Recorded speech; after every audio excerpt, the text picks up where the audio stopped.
khotbah, saya bilang amin, langsung dilanjutkan oleh khotbah dulu kaum bapak. Jadi saya tidak persilakan lagi. Bapak Ibu Saudara yang terkasih, yang dikasihi oleh Tuhan, walaupun hari ini kita hanya sedikit, tetapi satu dua orang berkumpul dan memuji nama Tuhan, Tuhan hadir di sana. Saya pikir kita bertepuk tangan dulu untuk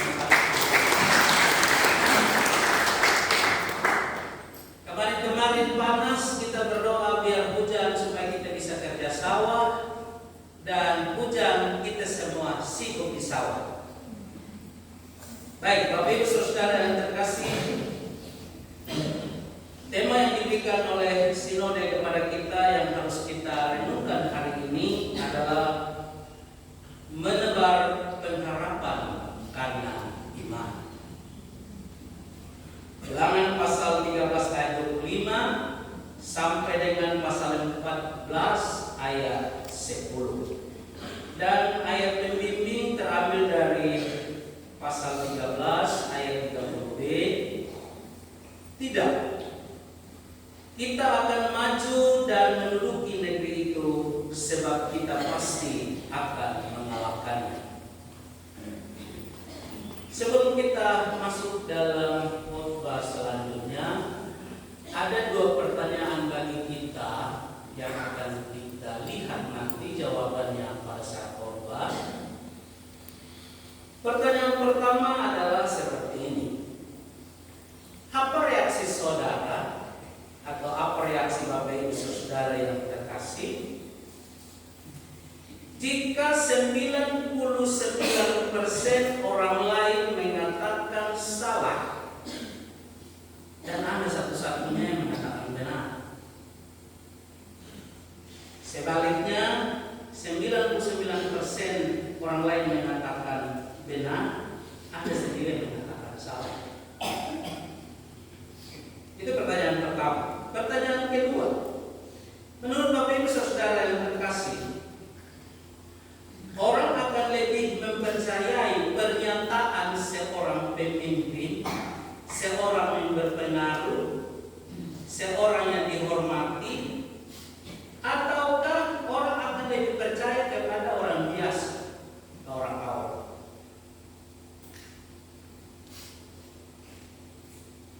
Kita tinggalkan dulu sebentar kedua pertanyaan ini, dan saya akan sedikit berbagi cerita.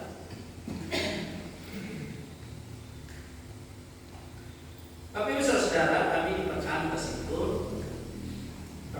itu persekutuan Kristen antar universitas.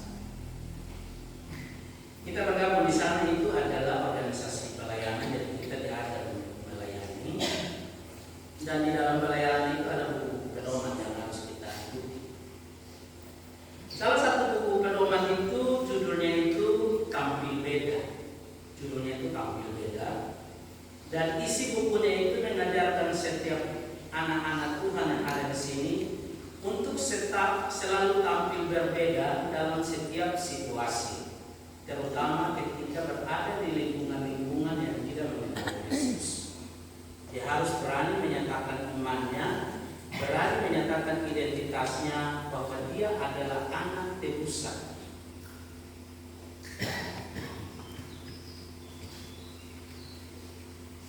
Bapak Ibu Saudara, rupanya tampil beda ini sudah dilakukan jauh sebelum zaman Perjanjian Baru. Dan ini ditunjukkan oleh siapa? Ini ditunjukkan oleh dua tokoh kita hari ini yang kita baca. Siapa mereka? Mereka adalah Kaleb bin Yefune dan Hosea bin Nun. Dan Hosea ini kemudian namanya diganti oleh Musa menjadi Yosua bin Nun. Dan terkenal dengan Yosua sampai dengan sekarang. Yang menjadi pertanyaan, apa yang membuat mereka berdua itu berbeda? Ya, atau mereka tampil beda di antara seluruh bangsa Israel. Saya catat di sini ada 3. Yang pertama, Kaleb dan Yosua sama-sama adalah seorang pemimpin. Kaleb memimpin di suku Yehuda, Yosua memimpin di suku Efraim. Yang pertama. Yang kedua, mereka berdua ikut terpilih menjadi pengintai atau utusan bangsa, utusan suku, utusan negara, di mana tugas mereka adalah untuk mengintai daerah musuh. Itu Bapak Ibu bisa lihat dalam pasal 13 ayat 16 dan 17. Dan yang ketiga, keduanya sama-sama memiliki latar belakang rohani yang sangat baik. Saya berani mengatakan ini karena apa, Bapak Ibu Saudara-saudara?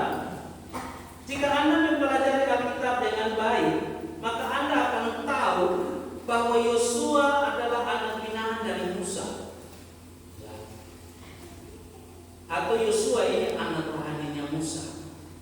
Jadi kalau berbicara tentang anak rohani, maka Bapak Ibu Saudara bisa bandingkan antara Timotius dan Rasul Paulus. Jadi Timotius itu dia punya bapak rohani itu adalah Rasul Paulus. Bapak Ibu Saudara, jika kemudian Musa mengutus Yosua sebagai salah satu pengintai, maka dapat dipastikan bahwa ajaran atau binaan Musa selama ini kepada Yosua, Yosua dapat menyerapnya dengan baik. Artinya setiap ajaran-ajaran yang dilakukan oleh Musa, terutama ajaran tentang Tuhan, Yosua melakukannya dalam kehidupannya dia di saat dia menjadi seorang pemimpin. Rohaninya Kaleb. Bapak Ibu Saudara, saya coba mencari referensi tentang Kaleb ini. Saya tidak terlalu mendapatkan banyak referensi. Tetapi Bapak Ibu Saudara, jika melihat turunan dari Kaleb, Kaleb ini dia moyang itu adalah Yehuda. Yehuda itu adalah salah satu dari 12 anak Yakub. Dan kemudian dalam bacaan kita mereka menjadi suku Yehuda.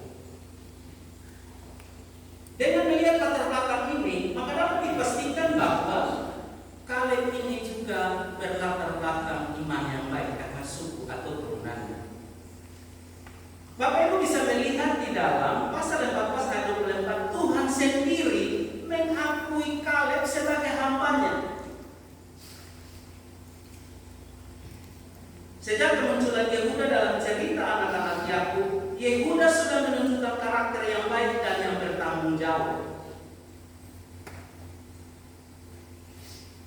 Dengan melihat nenek moyang mereka seperti itu, maka dengan terpilihnya Kaleb menjadi salah satu pemimpin atau salah satu pengintai, maka dapat dipastikan bahwa latar belakang Kaleb ini adalah latar belakang keluarga yang baik. Kesimpulannya sekarang adalah keluarga yang baik menghasilkan anak-anak yang baik.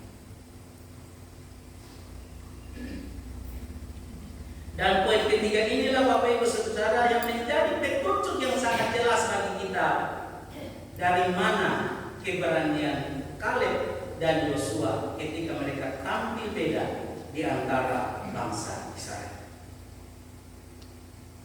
Dan tidak main-main, mereka berani tampil berbeda di antara 10 pemimpin yang berbeda dengan mereka berdua.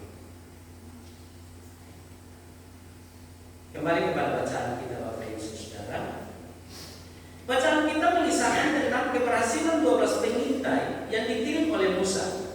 Mereka mampu menyelesaikan tugas mereka dalam 40 hari. Dan dalam 40 hari itu mereka benar-benar mengerjakan tugas mereka dengan sangat baik. Hal ini dapat kita lihat dari data-data atau laporan-laporan yang mereka sampaikan kepada Musa dan Harun, bahkan kepada warga bangsa Israel. Dan tidak saja data-data yang mereka sodorkan, tetapi juga ada bukti yang mereka bawa. Buktinya apa Bapak Ibu Saudara? Bukti yang mereka bawa adalah ada buah anggur, buah ara, dan buah delima. Bapak Ibu Saudara, Israel sana di tentara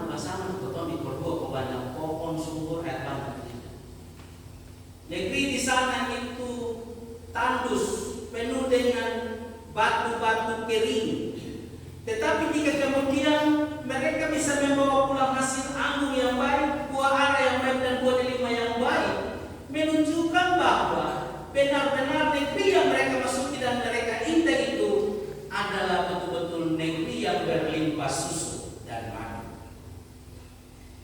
Istilah berlimpah susu dan madu itu hanya ungkapan, Bapak Ibu Saudara. Kalau orang di Indonesia, mereka mengistilahkan kita adalah bukan lautan tapi kolam susu. Bukan lautan tapi kolam susu. Jadi Indonesia itu digambarkan seperti laut seluruhnya itu kolam susu. Saya tinggal ambil ke makan.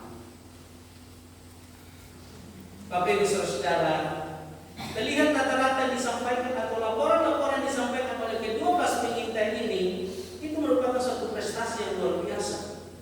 Tetapi sayang, sungguh sayang, laporan yang baik ini harus dikotori oleh laporan palsu, laporan fiktif, laporan bohong, laporan dusta oleh 10 pengintai yang lain. Mereka mengatakan bahwa negeri yang mereka indah adalah negeri yang memiliki orang-orang yang raksasa, orang-orang yang bisa memakan daging manusia atau menghalalkan kanibalisme. Bapak Ibu Saudara yang terkasih, atas laporan palsu ini bangsa Israel menjadi resah. Mereka jadi khawatir, mereka menjadi takut. Bahkan yang paling parah pada pasal 14, terjadi pemberontakan.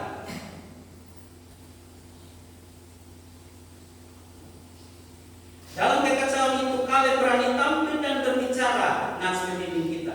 Tidak, kita akan maju dan menduduki negeri itu sebab kita pasti mengalahkannya. Kalau menyatakan ini bukan karena dia percaya diri bodoh, tidak, atau dia over percaya diri, tidak. Dia juga mengakui bahwa negara atau negeri yang mereka indai adalah benar-benar negeri yang kuat. Mereka punya kubu-kubu yang kuat, pertahanan mereka bagus. Bahkan negeri itu dilindungi dari pegunungan sampai dengan laut, wilayah laut. Sangat dilindungi dengan baik.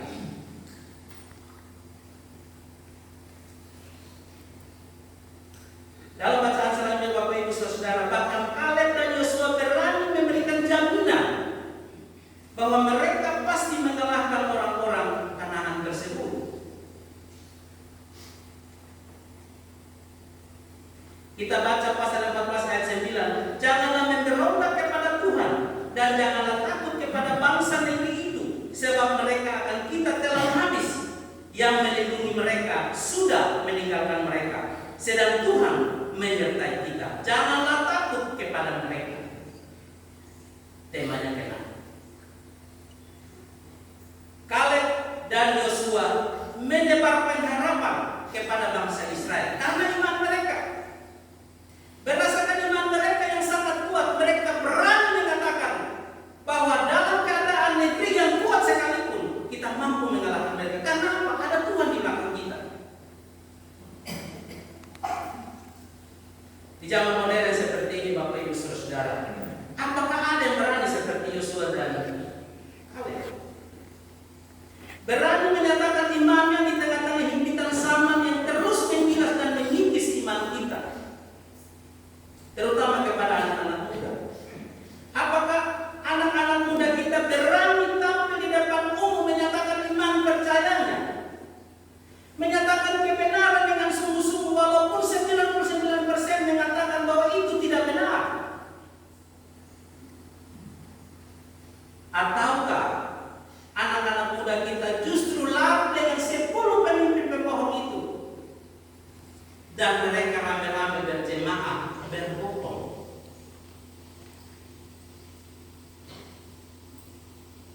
Lihat bagian ini, pertanyaan pertama kita jawab.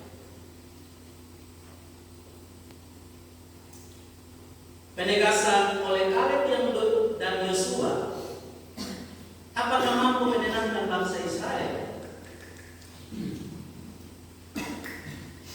Jawabannya tidak. Malah apa yang terjadi Bapak Ibu Saudara? Ketika Kaleb dan Yosua merobek baju mereka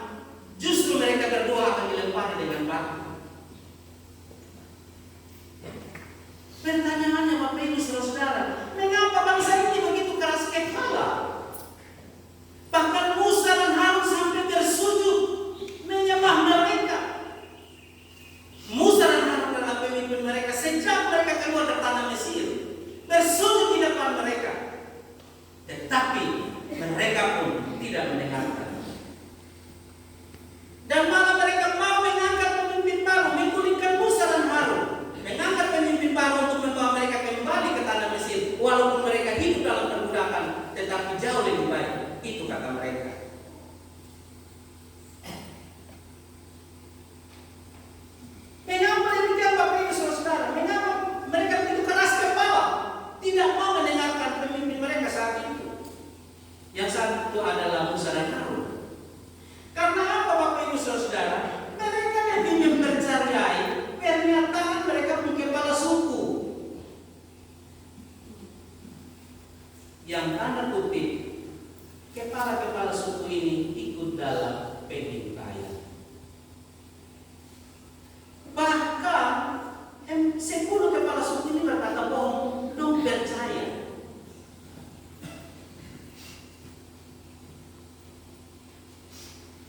Yang mengherankan kita adalah Bapak Ibu Saudara, mereka belum melihat bukti. Apakah memang benar ada raksasa di sana? Apakah memang benar di sana orang makan orang? Mereka belum melihat bukti. Tetapi mereka sudah percaya. Mereka bahkan belum melakukan penyerangan. Mereka bahkan belum melakukan peperangan terhadap bangsa Israel. Tetapi mereka sudah cium duluan. Di mana iman mereka? Bertahun-tahun mereka hidup dalam pemeliharaan Tuhan. Begitu banyak tambah mujizat yang Tuhan lakukan di depan mereka. 10 tulah di tanah Mesir, laut Timerau yang terbelah, tiang awan dan tiang api, di masa dan Meribah di mana air berubah menjadi manis. Mana surgawi yang mereka makan setiap hari, burung puyuh yang setiap hari mereka makan. Bahkan yang paling mengerikan, suara Tuhan pun mereka langsung dengar. Tetapi Bapak Ibu Saudara, sungguh tidak mampu mengubah iman mereka. Bapak Ibu Saudara, mujizat begitu banyak kalah dengan 10 pembohong.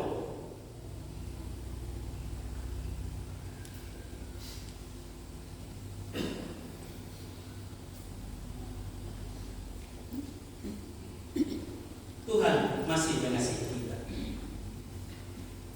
Bapak Ibu, tahun ini kita berada dalam tahun yang rawan. Kita akan berada dalam tahun krisis pangan dan juga krisis kepemimpinan. Bapak Ibu Saudara, tahun ini masa pemerintahan Jokowi akan berakhir. Jokowi belum turun saja sudah terjadi pembantaian di Riyadh sana. Bapak Ibu nonton videonya, itu biasanya terjadi di luar negeri, tapi ini di negeri kita Bapak Ibu Saudara. Video di mana saya tidak lanjut.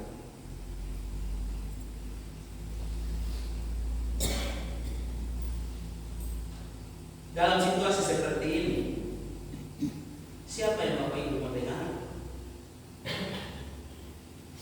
Apakah Anda akan mendengar pemimpin-pemimpin yang berkata dusta? Ataukah Anda mendengar hati nurani Anda? Di mana hati nurani Anda menyadari keberadaan Tuhan yang selama ini memberkati hidup saudara? Pertanyaan kedua terjawab. Bapak Ibu, apapun pilihan Bapak Ibu Saudara, semua ada konsekuensi. Tapi pilihan bangsa Israel dalam bacaan kita, konsekuensinya mengerikan.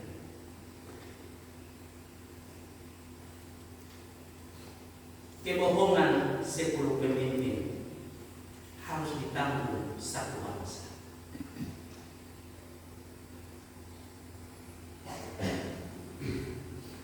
Konsekuensinya apa? Satu, semua bangsa Israel yang telah melihat mujizat-mujizat Tuhan tidak akan masuk ke negeri Kanaan, kecuali Kaleb bin Yefuneh dan Yosua bin Nun serta turunannya. Jangan sampai Anda berjuang selama hidup Anda betul-betul mengimani Yesus Kristus, tapi di saat-saat terakhir Anda mengkhianati Yesus Kristus dan Anda tidak masuk di negeri perjanjian. Yang kedua, semua bangsa, semua rakyat yang berusia di atas 20 tahun akan tewas di padang gurun, termasuk Musa dan Harun. Konsekuensi pemimpin yang tidak mampu memimpin bangsanya akan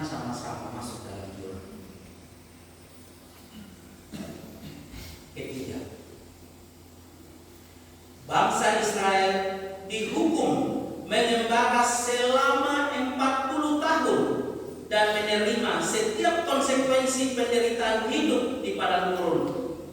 Hitungan 40 tahun dihitung berdasarkan lamanya pengintaian.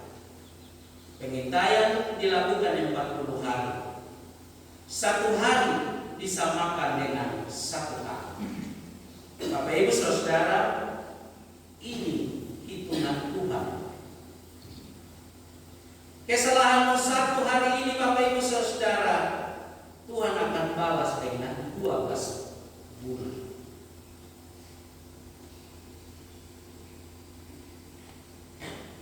Satu hari dihitung satu hari.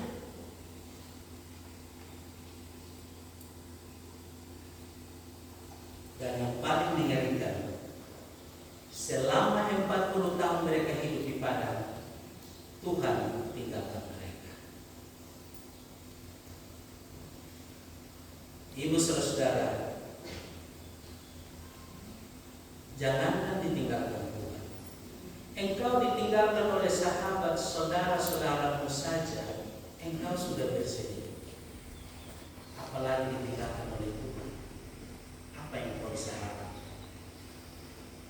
Konsekuensi yang keempat, 10 orang pengintai yang berkata dusta mati kena tulah langsung di hadapan Tuhan. Bapak Ibu Saudara yang terkasih, hari ini kita yang hadir di sini mendengarkan kebenaran firman Tuhan, dan kita punya 2 pilihan.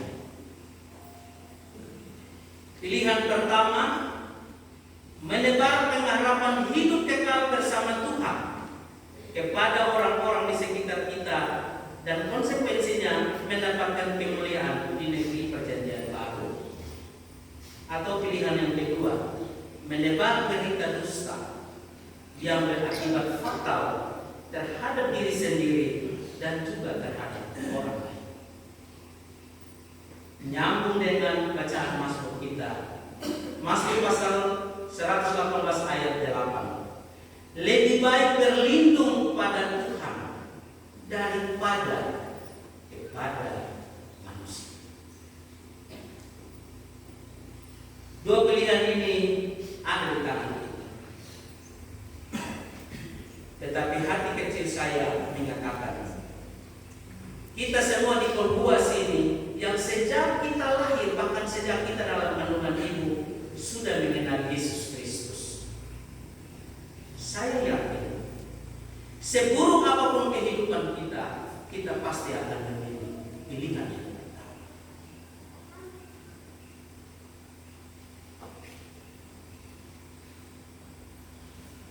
Kenapa? Karena kita terus merasakan penyertaan Tuhan dan terus menikmati berkat-Nya sampai